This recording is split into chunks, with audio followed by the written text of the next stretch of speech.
نحمده ونستعينه ونستغفره ونؤمن به ونتوكل عليه ونعوذ بالله من شرور أنفسنا ومن سيئات أعمالنا من يهده الله فلا مضل له ومن يضلل فلا هادي له واشهد ان لا اله الا الله واشهد ان محمدا عبده ورسوله اللهم صل على محمد وعلى ال محمد كما صليت على إبراهيم وعلى آل إبراهيم إنك حميد مجيد اللهم بارك على محمد وعلى آل محمد كما باركت على إبراهيم وعلى آل إبراهيم إنك حميد مجيد أما بعد فإن خير أحسن الحديث كتاب الله وخير الهدي هدي محمد صلى الله عليه وسلم وشر الأمور محدثاتها وكل محدثة بدعة وكل بدعة ضلالة وكل ضلالة في النار أعوذ بالله السميع العليم من الشيطان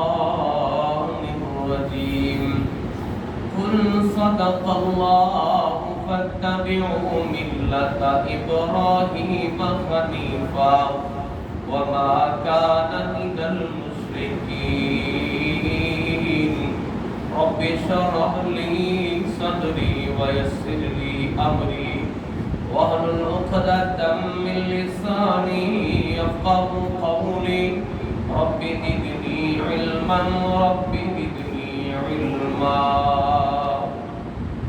ہر قسم کی تعریفات اللہ رب العالمین کی ذات بابرکات کے لیے ہے اور درود و سلام امام الانبیاء جناب محمد رسول اللہ صلی اللہ علیہ وسلم کی ذات گرامی پر. آج کے خطبہ جمعہ میں گزشتہ سے وابستہ سیرت ابراہیم خلیل اللہ علیہ السلام کے کچھ پہلوؤں کا میں تذکرہ کرنا چاہتا ہوں. قرآن مجید فرقان حمید میں اللہ رب الجلال والاکرام نے یہ فرمایا ہے قل آپ کہہ دیجئے محمد صلی اللہ علیہ وسلم صدق اللہ اللہ نے سچ فرمایا ہے. وہ بات کیا ہے؟ فاتبعوا تم پیروی کرو ملت ابراہیم دین ابراہیم کی ملت ابراہیم کی حنیفہ جو یکسو ہے. حنیف کہتے ہیں کہ دنیا کی تمام اطراف کو چھوڑ کر صرف ایک طرف مائل ہو جانا. تو جس ماحول میں ابراہیم خلیل اللہ علیہ السلام نے پرورش پائی اس ماحول میں لوگ کوئی ستاروں کی پرورش پوجا کوئی چاند کوئی سورج کوئی کسی قسم کے اور اللہ کے ساتھ شریک ٹھہرانے والے. تو ابراہیم خلیل اللہ علیہ السلام جس معاشرے میں ہیں ان کے مختلف رخ ہیں مگر ابراہیم علیہ السلام سب کو چھوڑ کر حنیفہ اللہ کی طرف یکسوئی کرنے والے ہیں. وما کان من المشرکین اللہ فرماتے ہیں ابراہیم مشرک نہیں تھے. سورہ آل عمران ہے آیت نمبر 95. پھر اللہ رب الجلال والاکرام نے ارشاد فرمایا ثم اوحینا الیک ان اتبع ملت ابراہیم حنیفا وما كان من المشركين ثم اوحینا پھر ہم نے وحی کی الیک آپ کی طرف یعنی محمد صلی اللہ علیہ وسلم آپ کی طرف انتبع وہ وحی کیا ہے ان یہ کہ اتبع آپ پیروی کریں ملت ابراہیم ملت ابراہیم کی حنیفہ جو یکسو ہے وما کان من المشرکین جو مشرک نہیں تھے پھر تیسرے مقام پر فرمایا ومن يرغب عن ملة إبراهيم إلا من سفح نفسه ولقد اصطفيناه في الدنيا وإنه في الآخرة لمن الصالحين ومن يرغب عن ملة إبراهيم کون ہے جو ابراہیم کی ملت سے بے رغبتی کرے گا الا مگر من صفح نفسا جس نے اپنے آپ کو بے وقوف بنایا پہلے دو آیات میں حکم ہے اے میرے محبوب پیغمبر آپ کہہ دیجئے اللہ نے سچ فرمایا ہے ملت ابراہیم کی پیروی کیجئے جو یکسو ہے مشرک نہیں ہے پھر فرمایا میری طرف اللہ نے وحی کی ہے اللہ کہتے ہیں محبوب پیغمبر ہم نے آپ کی طرف وحی کی ہے تو وحی کیا ہے کہ آپ ملت ابراہیم کی پیروی کریں تو مشرک نہیں تھے تیسرے مقام پر فرمایا کون ہے جو ابراہیم کی ملت سے ان کے منہج سے ان کی سیرت سے ان کے طریقہ کار سے ان کی زندگی کے گزران سے ان کے عقیدہ توحید کے بہترین جو مثال بننے پہ بے رغبتی کرے گا آپ وہی کرے گا جو بے وقوف ہے وَلَقَدِ اصْطَفَيْنَاهُ اور البتہ تحقیق ابراہیم کو ہم نے چن لیا ہے دنیا پہ وَإِنَّهُ اور بے شک فی الآخرہ آخرت میں لَمِنَ الصَّالِحِينَ نیک لوگوں میں سے اب یہ جو آیات ہے مجھے اور آپ کو کہہ رہی ہیں کہ میں اور آپ ابراہیمی بنے اور یہ اللہ کا احسان عظیم ہے کہ ہمارے حصے میں اسلام آیا ہے یہ اللہ کا احسان ہے کہ ہم مسلمان ہیں اللہ کا بہت بڑا احسان ہے کہ اللہ نے ہمیں ایمان کی دولت سے نوازا اور جن کو اس احسان عظیم کا احساس نہیں ہے وہ آج بھی مسلمان ہونے کے باوجود اپنی دنیا اور آخرت کو برباد کر رہے ہیں اور جنہوں نے پھر توحید کی قدر نہیں کی اور توحید کی قدر نہ کرنے کی وجہ سے اللہ کی عظمت کو نہ پہچاننے کی وجہ سے آج دنیا میں در در کی ٹھوکریں کھا رہے ہیں تو جنہوں نے قدر کی ہے عظمت کو جانا اور سمجھا ہے تو وہ قابل رشک ہے کیونکہ ان آیات میں ہمیں کہا جا رہا ہے کہ تمہارا اصل کام سیرت ابراہیم خلیل اللہ علیہ السلام میں سب سے پہلا یہ ہے کہ تم خود مسلمان ہو اور اسلام کی بلندی کے لیے اپنے آپ کو وقف کرو جیسے ابراہیم خلیل اللہ علیہ السلام نے تنہا اللہ کی توحید کا اعلان کیا تھا دین کے لیے توحید کی پرچار کے لیے ہر چیز کو قربان کر دو جیسے ابراہیم خلیل اللہ علیہ السلام نے کیا تھا ابراہیم خلیل اللہ علیہ السلام خلیل کہا کہ یہ گہرے دوست ہے صدیق کہا سچا اور دیانتدار ہے حنیف کہا یکسوئی والا ہے قانتا للہ کٹ بننے والا ہے فرما بردار ہے اس لیے کہا قد کانت لکم اسوۃ حسنہ فی ابراہیم تحقیق تمہارے لیے بہترین نمونہ ہے ابراہیم علیہ السلام کی سیرت اور ابراہیم کون ہے جب اللہ کی توحید کو تھاما پرچار کیا ہر چیز کو قربان کیا انی جاعلک للناس اماما ابراہیم ہم تجھے امام الناس بنانے والے پھر حکم کیا ہوا واتخذوا من مقام ابراہیم مصلی قیامت تک جب تک یہ دنیا کا نظام قائم اور دائم ہے لوگ ابراہیم خلیل اللہ علیہ السلام کو یاد کرتے رہیں گے دنیا کے اندر عبادات کے مختلف طریقے ہیں ان میں ایک طریقہ عبادت کا عمرہ اور حج ہے معتمر کا اس وقت تک عمرہ مکمل نہیں ہوگا جب وہ طواف میں 2 رکعت مقام ابراہیم کے نہیں پڑھے گا وہ شرط موجود ہے حرم میں پڑھ لے بالکل عین مقام ابراہیم پر نہ پڑھے لیکن 2 رکعتیں پڑھنی ہوگی واتخذوا من مقام ابراہیم مصلی حاجی حج کرتا ہے، اس کے حج کا رکن ہے طواف اور سعی، اور اس رکن کا حصہ ہے کہ طواف کے بعد وہ 2 رکعتیں پڑھے گا۔ تو یہ ابراہیم خلیل اللہ علیہ السلام کی سیرت کے ان پہلوؤں میں سے لوگوں نے بحث شروع کر دی نبی کریم صلی اللہ علیہ وسلم سے، اور یہ قرآن کا بڑا منفرد موضوع ہے۔ یہودی بحث کرنے لگے کہ ابراہیم علیہ السلام یہودی تھے، عیسائیوں نے کہا نا نا نا عیسائی تھے۔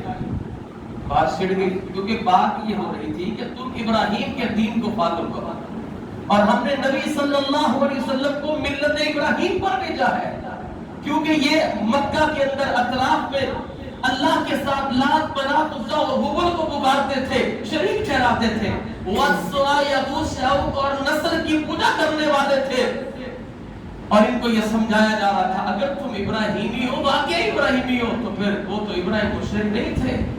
یہودیوں نے کہا نہیں وہ تو یہودی تھے۔ اللہ قرآن میں کہتے ہیں ما کان ابراہیم یہودی ولا نصرانی ولکن کان حنیفا مسلما، نہ ابراہیم یہودی تھے نہ ابراہیم عیسائی تھے، وہ تو یکسو اور مسلمان تھے۔ اس لیے ہمیں بھی کہا گیا ابراہیم خلیل اللہ علیہ السلام کو جن دشوار گزار راستوں سے گزرنا پڑا، اگر ہم انہیں سامنے رکھیں، کیونکہ یہ ایک ایسا موضوع ہے جسے ہم کسی ایک مجلس میں مکمل نہیں کر سکتے، اور جب قصہ انبیاء کا تذکرہ ہو تو میرا اکثر مقصد یہ ہوتا ہے کہ ہم ان کی سیرت میں سے اپنے لیے پیغامات نکالیں۔ تو قصہ گوئی سے بچتے ہوئے ابراہیم خلیل اللہ علیہ السلام کی جو سیرت اور اس سے جو ہمیں پیغامات ہے، کیا ہم واقعہ ہی ابراہیمی بن سکتے ہیں؟ سوال ہے نا مجھے آپ سے۔ ہاں بن سکتے ہیں۔ دیکھیے ان کا مقام، ان کا مرتبہ، وہ اولو العزم رسولوں میں سے ہیں، جد الانبیاء ہیں، ہم ان کے مقام پر نہیں پہنچ سکتے، لیکن کہا ابراہیم کی زندگی میں تمہارے لیے بہترین نمونہ ہے، ہم اسے ضرور حاصل کر سکتے ہیں۔ اس کے لیے کرنا کیا ہوگا؟ نیکی میں پہل، اخلاص کی دولت، اپنے مشن، اپنے جو انسان کا اللہ کی توحید کا مشن ہے اس میں لچک نہ ہو، تو پھر ہم ابراہیم خلیل اللہ علیہ السلام کی سیرت کو فالو کر سکتے ہیں، کہ سچے وفادار بن سکتے ہیں، ابراہیمی بن سکتے ہیں۔ لیکن ایک چیز خیال رکھنا ہوگی، سوچ نمرودی ہو اور خیال یہ ہو کہ ہم ابراہیمی بن جائیں، یہ ممکن نہیں ہے۔ ساری رات بندہ فلمیں دیکھے اور صبح یہ کہے کہ یار مجھے کبھی خواب میں خانہ کعبہ نظر نہیں آیا، کیا ممکن ہے؟ ساری رات بندہ اپنی مرضی سے گزارے موبائل پر جیسے بھی گزارتا ہے، اور پھر کہ یار مجھے کبھی مکے اور مدینے کا خیال نہیں آیا، خواب نہیں آیا مجھے کبھی رسول اللہ کی زیارت نہیں ہوئی۔ یہ لوگ کہتے ہیں ایسا ہوتا ہے۔ تو میرے بھائی جو رات کو دیکھیں گے وہی خیالوں میں آئے گا، وہی خوابوں میں آئے گا۔ تو سوچ نمرودی نہیں ہونی چاہیے، سوچ توحید والی ابراہیمی ہوگی، تو پھر انشاءاللہ آپ ابراہیمی بن سکتے ہیں۔ میں تھوڑا سا تعارف کروا دوں ابراہیم خلیل اللہ علیہ السلام کے مشن کے حوالے سے، کہ اس مشن میں کبھی لچک نہیں آئی تھی۔ اللہ رب الجلال والاکرام نے سورہ البقرہ کے اندر ایک واقعہ نقل کیا ہے، اور وہ بڑا معروف واقعہ ہے، نمرود کے ساتھ مکالمہ۔ نمرود اشیاء خوردنی کا جو انتظام تھا وہ اپنے ہاتھ میں رکھتا تھا، اور لوگ غلہ لینے کے لیے اس کے پاس آتے، جو اسے رب مانتا اس کو غلہ مل جاتا، جو اسے رب نہیں مانتا تھا اسے غلہ نہیں ملتا تھا۔ ابراہیم علیہ السلام بھی اسی معاشرے کا حصہ تھے۔ غلہ ضرورت تھی جیسے آج ضرورت ہے، ابراہیم علیہ السلام بھی چلے گئے۔ زید بن اسلم راوی ہیں البدایہ والنہایہ بحوالہ قصص الانبیاء، اور اس کے مؤلف ہیں ابو الفدا حافظ ابن کثیر رحمت اللہ علیہ، اس واقعے کو لکھتے ہیں کہ ابراہیم خلیل اللہ علیہ السلام بھی پیٹ کی خاطر نمرود کے دربار میں حاضر ہوئے تھے، کیونکہ اس کے پاس اس کا انتظام و انصراف موجود تھا۔ تو ابراہیم خلیل اللہ علیہ السلام جب گئے نا تو اللہ نے قرآن میں رکشا کیا تھا۔ ہزاروں سال پہلے واقعہ پیش آنے والا قرآن کی زینت بنا، آخر کوئی پیغام تو تھا اس کے اندر۔ اللہ فرماتے ہیں الم تر الی الذی حاج ابراہیم فی ربہ ان آتاہ اللہ الملک اذ قال ابراہیم ربی الذی یحیی و یمیت قال انا احیی و امیت قال ابراہیم فإن الله يأتي بالشمس من المشرق فأتي بها من المغرب فبهت الذي كفر والله لا يهدي القوم الظالمين۔ اللہ کہتے ہیں کیا آپ نے نہیں دیکھا اس شخص کی طرف حاجہ جو جھگڑا کر رہا تھا ابراہیم علیہ السلام سے فی ربہ اس کے رب کے متعلق ان آتاہ اللہ الملک، اور وہ شخص اس وجہ سے جھگڑا کر رہا تھا کیونکہ اللہ نے اسے بادشاہی دی تھی۔ اور یہ بات یاد رکھیے گا، دنیا میں 4 ایسے حکمران آئے ہیں جنہوں نے ایک وقت کے اندر پوری دنیا پر بادشاہت کی ہے۔ ان میں 2 مسلمان ہیں اور 2 کافر ہیں۔ مسلمانوں میں حضرت سلیمان علیہ السلام ہے اور مسلمانوں میں ذوالقرنین ہے۔ کافروں میں بخت نصر ہے اور یہ نمرود ہے، اپنے وقت کا پوری دنیا کا بادشاہ، ورلڈ آرڈر کی تمام اور خواب سجائے رکھے ہوئے، اور اس پوری روح زمین پر ابراہیم خلیل اللہ علیہ السلام سے، اور آئے کس لیے ہیں؟ پیٹ کے لیے، بھوک کی وجہ سے۔ تو کہا میں تو تمہیں رب نہیں مانتا۔ اللہ نے قرآن میں نقشہ کھینچا اذ قال ابراہیم ربی الذی یحیی و یمیت، کہا میرا رب وہ ہے جو زندہ کرتا اور مارتا ہے۔ قال انا احیی و امیت، کہتا وہ کام تو میں بھی کرتا ہوں۔ اس نے سزا یافتہ کو معاف کر دیا اور بے قصور کو موت کے گھاٹ اتار دیا۔ پھر اللہ کے نبی حضرت ابراہیم کہتے ہیں فإن اللہ یأتی بالشمس، اگر تو اپنے آپ کو رب منوانا چاہتا ہے تو ابراہیم کا یہ کہنا ہے میرا رب وہ ہے یأتی بالشمس من المشرق، جو سورج کو مشرق سے طلوع کرتا ہے، فأتی بها من المغرب، تو اس کو مغرب سے لے جا۔ فبہت الذی کفر، اللہ کہتے ہیں ہکا بکا رہ گیا، ناکام ہو گیا وہ شخص جس نے کفر کیا تھا۔ واللہ لا یہدی القوم الظالمین، اللہ ظالموں کو ہدایت نہیں دیا کرتا۔ واقعات بے شمار ہیں، میں نے اس واقعے کو قرآن کی آیت میں روک پیش کیا ہے۔ اور آخر میں ایک بات ہی کرنا چاہتا ہوں، میرا اور آپ کا جو گزر ہے، آج ہم جو اللہ کی نافرمانیوں میں کسی نہ کسی حوالے سے پھنسے ہوئے ہیں، تو اس کا ایک گزر زبان زد عام ہے۔ آپ اس بات پر مجھ سے اتفاق کریں گے، وہ زبان زد عام یہ ہے آخر پیٹ کا مسئلہ ہے کہ نہیں ہے؟ کوئی جاب ایسی کرتا ہے جس کے رزق حرام کا ہے، آپ اسے سمجھائیں تو کیا کہتا ہے؟ بھائی روزی روٹی کا مسئلہ ہے۔ اچھا کوئی دیکھتے ہیں، آپ اکثر اللہ کی بغاوت کرنے والے جن کے اندر عنصر موجود ہے، چاہے وہ عبادات ہے، چاہے وہ معیشت ہے، معاشرت ہے، سیاست ہے، کچھ بھی ہے، جب آپ ان سے سوال کریں تو جواب کیا آتا ہے؟ مسئلہ پیٹ کا ہے۔ یہ ایک فرد سے شروع ہو جائے اور ملکی سطح پر یہ جواب آپ کو ملے گا۔ جو اللہ نے کہا نا تم ابراہیمی بنو، تو یہ پیغام ہے۔ ابراہیم علیہ السلام بھی اس وقت نمرود کے دربار میں پیٹ کے لیے گئے تھے کیونکہ غلہ اس کے ہاتھ میں تھا، لیکن جب رزق کا معاملہ آیا تو رزاق کے عقیدے اور مشن پر سمجھوتا نہیں کیا، کیونکہ یہ سمجھ لیا تھا کہ اس وقت اگر انتظام و انصراف اس کے پاس ہے تو رزق کا انتظام و انصراف دنیاوی معیشت کے اعتبار سے اس کے پاس ہے، لیکن یہ دنیا میں رزاق نہیں ہے۔ تو یہ پیغام تھا ابراہیم علیہ السلام کی سیرت سے، رزق کی تلاش میں کہیں رزاق کو بھول نہ جانا۔ ویسے تو بے شمار پیغامات ہیں، میں اللہ سے دعا کرتا ہوں الہ العالمین سیرت ابراہیم خلیل اللہ علیہ السلام کو ہمیں صحیح معنوں میں سمجھنے کی اور اپنانے کی اور عقیدہ توحید کو درست کرنے کی توفیق عطا فرمائے. اقول قولی ھذا استغفر اللہ لی ولکم ولسائر المسلمین.